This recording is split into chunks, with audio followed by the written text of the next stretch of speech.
November 22nd, 2025, Memorial of Saint Cecilia, Virgin and Martyr. A reading from the first book of Maccabees. As King Antiochus was traversing the inland provinces, he heard that in Persia there was a city called Elamaeus, famous for its wealth in silver and gold, and that his temple was very rich, containing gold helmets, breastplates, and weapons left there by Alexander, son of Philip, king of Macedon, the first king of the Greeks. He went therefore and tried to capture and pillage the city, but he could not do so, because his plan became known to the people of the city, who rose up in battle against him. So he retreated and in great dismay withdrew from there to return to Babylon.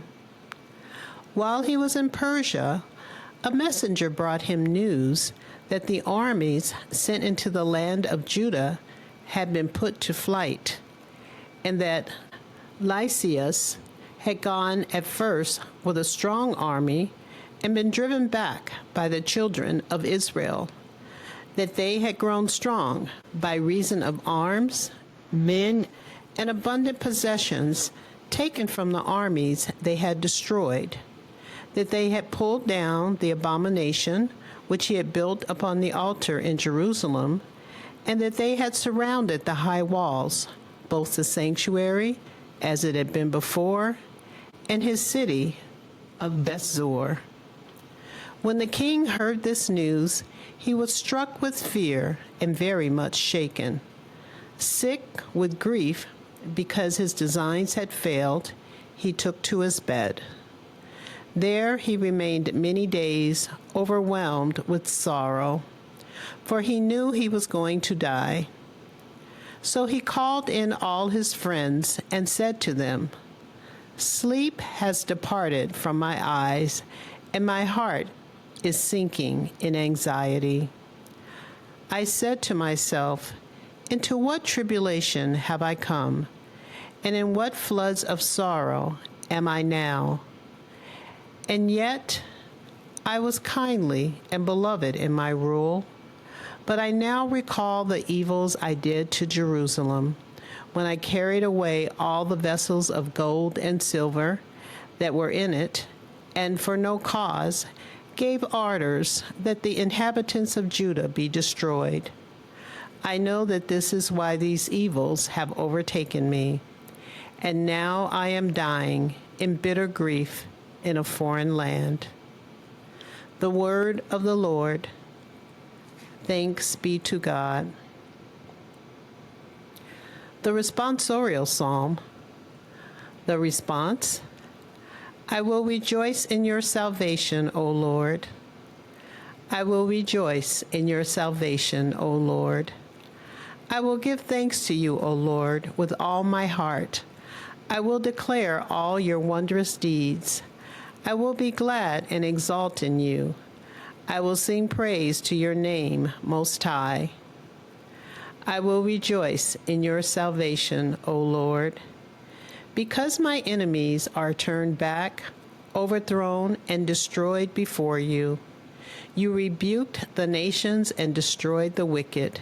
Their name you blotted out forever and ever. I will rejoice in your salvation, O Lord.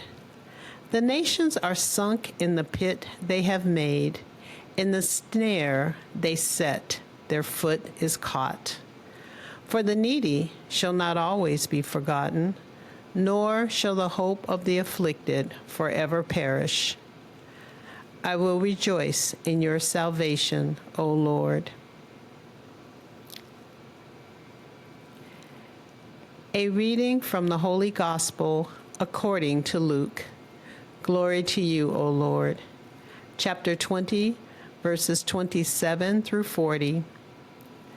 Some Sadducees, those who deny that there is a resurrection, came forward and put this question to Jesus, saying, "Teacher, Moses wrote for us, if someone's brother dies, leaving a wife but no child, his brother must take the wife and raise up descendants for his brother. Now there were 7 brothers. The first married a woman, but she died childless. Then the second and the third married her, and likewise all the 7 died childless. Finally, the woman also died. Now at the resurrection, whose wife will that woman be? For all 7 had been married to her. Jesus said to them, the children of this age marry and remarry, but those who are deemed worthy to attain to the coming age and to the resurrection of the dead neither marry nor are given in marriage. They can no longer die, for they are like angels, and they are the children of God, because they are the ones who will rise.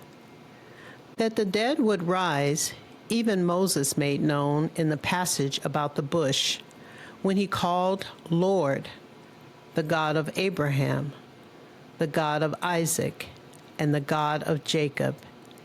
And he is not God of the dead, but of the living, for to him all are alive. Some of the scribes said in reply, Teacher, you have answered well. And they no longer dared to ask him anything. The Gospel of the Lord. Praise to you, Lord Jesus Christ.